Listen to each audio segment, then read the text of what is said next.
जय हिंद दोस्तों, नमस्कार दोस्तों। मेरा भी प्रताप सिंह आया हूँ एक बार फिर आपके सामने वन लाइनर साइंस के क्वेश्चन लेकर। हमारी ये 2000 प्रश्नों की सीरीज चल रही है मेरे दोस्तों, और इस सीरीज का नाम है नौकरी का धमाका। ये इस सीरीज की मेरे दोस्तों तीसरी वीडियो है। और आइए अब शुरू करते हैं वन लाइनर मेरे दोस्तों। तो वन लाइनर पहला है मेरे दोस्तों, आपकी स्क्रीन पर ये है। आनुवांशिक लक्षणों के पीढ़ी दर पीढ़ी संचरण की विधियों और कारणों के अध्ययन को क्या कहते हैं? आनुवांशिकी कहते हैं मेरे दोस्तों। क्या कहते हैं? आनुवांशिकी। आनुवांशिकता का पिता कहा जाता है, किसे कहा जाता है मेरे दोस्तों? ग्रेगर जॉन मेंडल को। ठीक है, ये ग्रेगर जॉन मेंडल वैज्ञानिक थे। किस वैज्ञानिक ने सबसे पहले जेनेटिक्स शब्द का प्रयोग किया? तो डब्ल्यू वाटसन ने मेरे दोस्तों जेनेटिक्स शब्द का सबसे पहले प्रयोग किया। अगला वन लाइनर है मेरे दोस्तों, डब्ल्यू वाटसन ने सबसे पहले जेनेटिक शब्द का प्रयोग कब किया? 1905 में किया मेरे दोस्तों। अगला वन लाइनर देखिए, किस वैज्ञानिक ने सबसे पहले जीन शब्द का प्रयोग किया था? जोहानसन ने किया था मेरे दोस्तों। जीवधारियों के जो लक्षण प्रत्यक्ष रूप से दिखाई देते हैं उन्हें क्या कहते हैं मेरे दोस्तों? फिनोटाइप कहते हैं। ठीक है मेरे दोस्तों, फिनोटाइप कहते हैं। अगला वन लाइनर, जीवधारी के आनुवांशिक संगठन को क्या कहते हैं मेरे दोस्तों? जीनोटाइप कहते हैं। ठीक है मेरे दोस्तों, जो प्रत्यक्ष रूप से दिखाई देते हैं उन्हें फिनोटाइप, और जो आनुवांशिक संगठन होते हैं उन्हें जीनोटाइप कहते हैं। चलो अगला वन लाइनर है, आनुवांशिकी के सिद्धांत की खोज के लिए मेंडल ने किस पौधे पर प्रयोग किए? मटर के पौधे पर। मेंडल ने पहले एक जोड़ी विपरीत गुणों फिर दो जोड़ी विपरीत गुणों की वंशानुगति का अध्ययन किया, जिन्हें क्रमशः क्या कहते हैं मेरे दोस्तों? मेरे दोस्तों कहते हैं एक संक्रिय तथा द्विसंक्रिय क्रॉस। मेरे दोस्तों एक संकर क्रॉस में क्या था? केवल एक लक्षण लिया गया था जो विपरीत लक्षण थे, और द्विसंकर क्रॉस में मेरे दोस्तों दो लक्षण लिए गए थे और दोनों जो है विपरीत थे।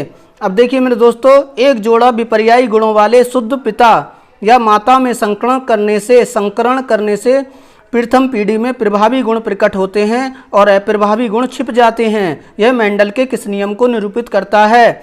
तो ये मेरे दोस्तों प्रभाविता के नियम को निरूपित करता है। अगला देखिए मेरे दोस्तों वन लाइनर, लक्षण कारकों जीनों के जोड़ों के दोनों कारक युग्म बनाते समय पृथक हो जाते हैं तथा इनमें से केवल एक कारक ही किसी एक युग्मक में पहुंचता है। इस नियम को क्या कहते हैं मेरे दोस्तों? तो इसे कहते हैं पृथक्करण का नियम या युग्मकों की शुद्धता का नियम। ठीक है मेरे दोस्तों।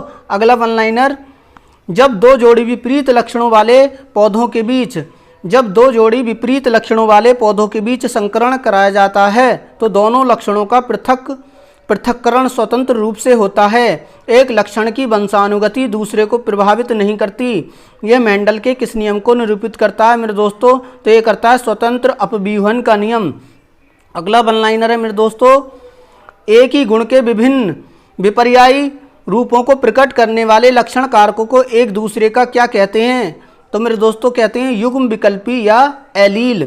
ठीक है मेरे दोस्तों। अगला वन लाइनर है, एक ही गुणसूत्र पर स्थित जीनों में एक साथ वंशागत होने की प्रवृत्ति पाई जाती है। जीनों की इस प्रवृत्ति को क्या कहते हैं? सहलग्नता कहते हैं मेरे दोस्तों।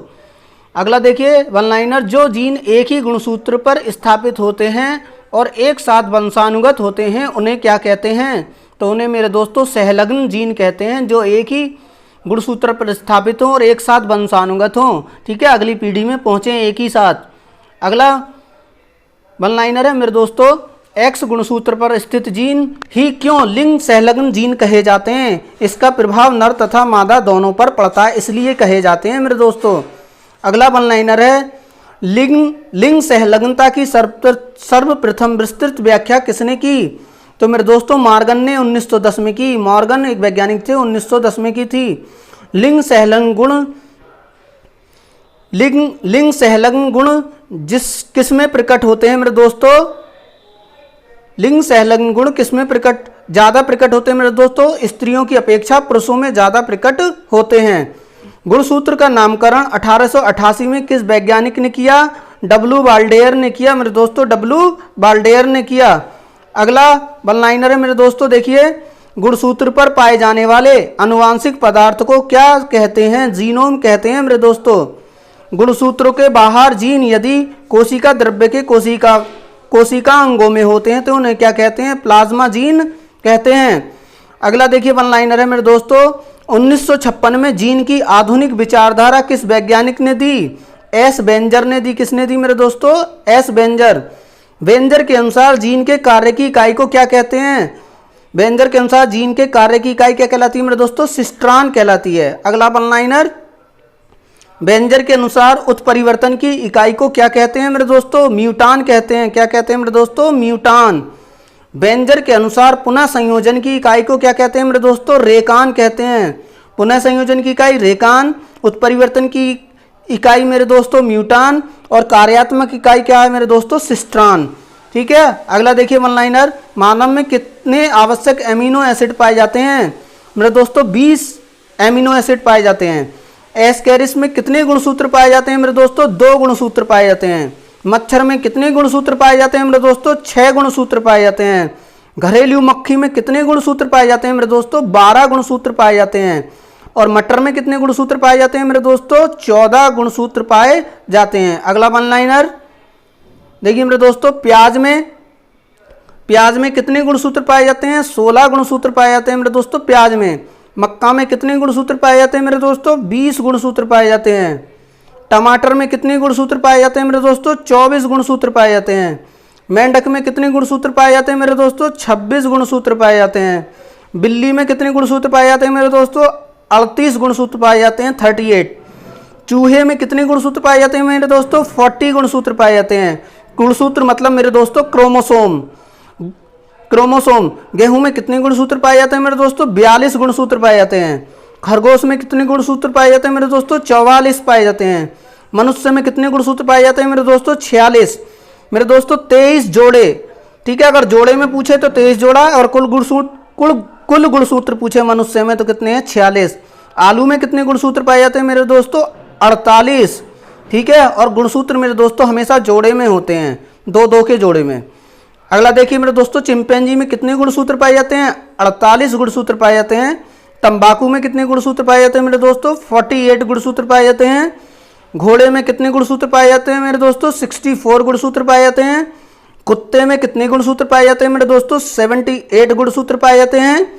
कबूतर में कितने गुणसूत्र पाए जाते हैं मेरे दोस्तों? 80 गुणसूत्र पाए जाते हैं।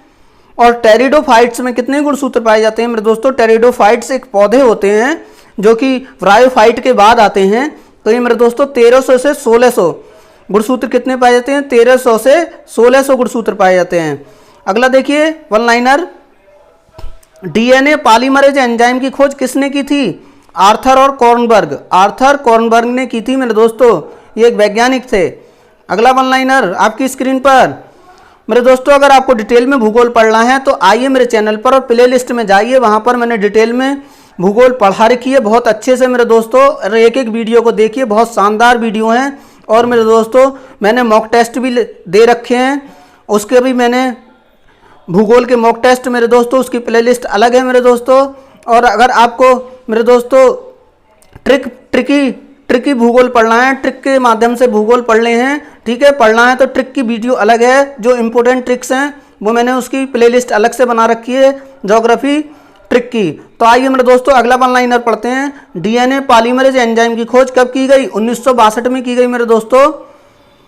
आगे देखिए, प्रारंभिक निम्न कोटि के जीवों से क्रमिक परिवर्तनों द्वारा अधिकाधिक जीवों की उत्पत्ति को क्या कहा जाता है मेरे दोस्तों? जैव विकास कहा जाता है।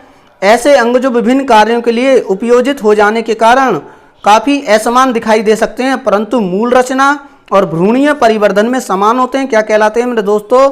ऐसे अंग समजात अंग कहलाते हैं। अगला वन लाइनर, ऐसे अंग जो समान कार्य के लिए उपयोजित हो जाने के कारण समान दिखाई देते हैं, परंतु मूल रचना एवं भ्रूणीय परिवर्धन में भिन्न होते हैं, क्या कहलाते हैं? समरूप अंग कहलाते हैं। मतलब मेरे दोस्तों अगर हम भ्रूण में देखें, भ्रूण मतलब गर्भ में देखें, किसी मादा के गर्भ में देखें, तो इनका जो है मेरे दोस्तों अलग अलग प्रकार से क्या है, अंगों का जन्म होता है। लेकिन ये क्या समान कार्य की वजह से मेरे दोस्तों, समान कार्य की वजह से एक जैसे दिखाई देने लगते हैं, तो इन्हें क्या कहते हैं? समरूप अंग कहते हैं। अगला वन लाइनर, ऐसे अंग जो जीवों के पूर्वजों में पूर्ण विकसित होते हैं, परंतु वातावरणीय परिस्थितियों में बदलाव से इनका महत्व समान हो जाने के कारण विकास क्रम में इनका क्रमिक लोप होने लगता है, क्या कहलाते हैं मेरे दोस्तों? अवशेषी अंग कहलाते हैं। मतलब मेरे दोस्तों पूर्वजों में तो विकसित थे, लेकिन ये बाद में क्या हो गए मेरे दोस्तों, अउपयोगी हो गए, बहुत छोटे हो गए। इन्हें हम क्या कहते हैं, अवशेषी अंग। समजात अंगों के उदाहरण मेरे दोस्तों, सील के फ्लीपर हैं, चमगादड़ के पंख हैं, घोड़ों की अगली टांग है, बिल्ली का पंजा और मनुष्य का हाथ। ये सब क्या है, समजात अंग हैं। समरूप अंगों के उदाहरण है, तितली और चमगादड़ और पक्षियों के पंख क्या है मेरे दोस्तों, समरूप अंगों के उदाहरण हैं। मनुष्य में अवशेषी अंगों के उदाहरण क्या हैं, कर्णपल्लव मतलब मेरे दोस्तों कान जो होते हैं, ये क्या हैं, अवशेषी अंग हैं। त्वचा के बाल हैं मेरे दोस्तों, वो भी अवशेषी हो गए। वर्मी फार्म अपेंडिक्स मेरे दोस्तों आंत से जुड़ी हुई होती है, वो भी मेरे दोस्तों क्या है, अवशेषी है। और आंख में मेरे दोस्तों एक झिल्ली होती है, वो भी क्या है, अवशेषी है, जो कोए में रह जाती है खाली। ठीक है, मनुष्य में लगभग अवशेषी अंग पाए जाते हैं, कितने पाए जाते हैं, 100 पाए जाते हैं मेरे दोस्तों। अगला देखिए वन लाइनर, सर्वप्रथम प्रकाश संश्लेषी जीव कौन से थे, तो मेरे दोस्तों साइनोबैक्टीरिया थे। कौन थे, साइनोबैक्टीरिया थे। पक्षियों को विकास किस वर्ग से हुआ है मेरे दोस्तों, किस वर्ग से हुआ है, सरीसृप से, याद रखना। ठीक है, अगला देखिए वन लाइनर, अनेक ऐसे प्राचीन कालिक जीवों एवं पादपों के अवशेष जो हमारी पृथ्वी पर विद्यमान थे परंतु बाद में विलुप्त हो गए तथा वे अब भूपटल की चट्टानों में परिरक्षित मिलते हैं, उन्हें क्या कहते हैं मेरे दोस्तों, जीवाश्म कहते हैं। जीवाश्मों के अध्ययन को क्या कहते हैं मेरे दोस्तों, पैलिएंटोलॉजी कहते हैं। अगला देखिए मेरे दोस्तों वन लाइनर, जीवों में उपार्जित लक्षणों की वंशागति का सिद्धांत किस वैज्ञानिक ने दिया। जीवों में उपार्जित लक्षणों की वंशागति का सिद्धांत किस वैज्ञानिक ने दिया, लैमार्क ने मेरे दोस्तों। ठीक है, जीवाश्मों के अध्ययन को क्या कहते हैं मेरे दोस्तों, पैलिएंटोलॉजी कहते हैं। अगला देखिए मेरे दोस्तों, अगला वन लाइनर आपकी स्क्रीन पर यह है, जीवों में उपार्जित लक्षणों की वंशागति का सिद्धांत किस वैज्ञानिक ने दिया था मेरे दोस्तों, किस वैज्ञानिक ने दिया था, लैमार्क ने दिया था। अब देखिए मेरे दोस्तों फिलोसॉफिक जूलॉजिक, देखिए बहुत इंपॉर्टेंट बुक है, फिलोसॉफिक जूलॉजिक बुक किस वैज्ञानिक की है, लैमार्क की है मेरे दोस्तों। अगला देखिए वन लाइनर, किस वैज्ञानिक को पुरावशेष का महानतम अन्वेषक कहा जाता है, डार्विन को कहा जाता है, चार्ल्स डार्विन को। ठीक है, डार्विन ने किस जहाज पर विश्व सर्वेक्षण के लिए विश्व का भ्रमण किया, बीगल जहाज पर। अगला वन लाइनर, जीवों संतान उत्पत्ति की प्रचुर क्षमता होती है जीवों में मेरे दोस्तों, किसने कहा था, डार्विन ने कहा था। मतलब जीव जो है संतान उत्पत्ति बहुत अधिकता में कर सकते हैं, प्रचुर मात्रा होती है। योग्यता की उत्तर जीवित का सिद्धांत किसका है, डार्विन का है मेरे दोस्तों। नव डार्विनवाद के अनुसार किस जाति पर किन किन कारकों का प्रभाव एक साथ पड़ता है, किन कारकों का प्रभाव एक साथ पड़ता है, विविधता का, उत्परिवर्तन का, प्रकृति वर्ण का और जनन का। ठीक है मेरे दोस्तों, उत्परिवर्तन का सिद्धांत किसने दिया मेरे दोस्तों, राउगो डिवरीज ने दिया था। किसने दिया था, राउगो डिवरीज ने दिया था। तो मेरे दोस्तों मेरी इस सीरीज को ध्यान से देखते रहिए, इसमें लगभग 2000 प्रश्न हैं। और वीडियो को लाइक कीजिए, शेयर कीजिए और प्लीज़ प्लीज़ प्लीज़ चैनल को ज़रूर सब्सक्राइब करें। थैंक यू, धन्यवाद, जय हिंद, जय भारत।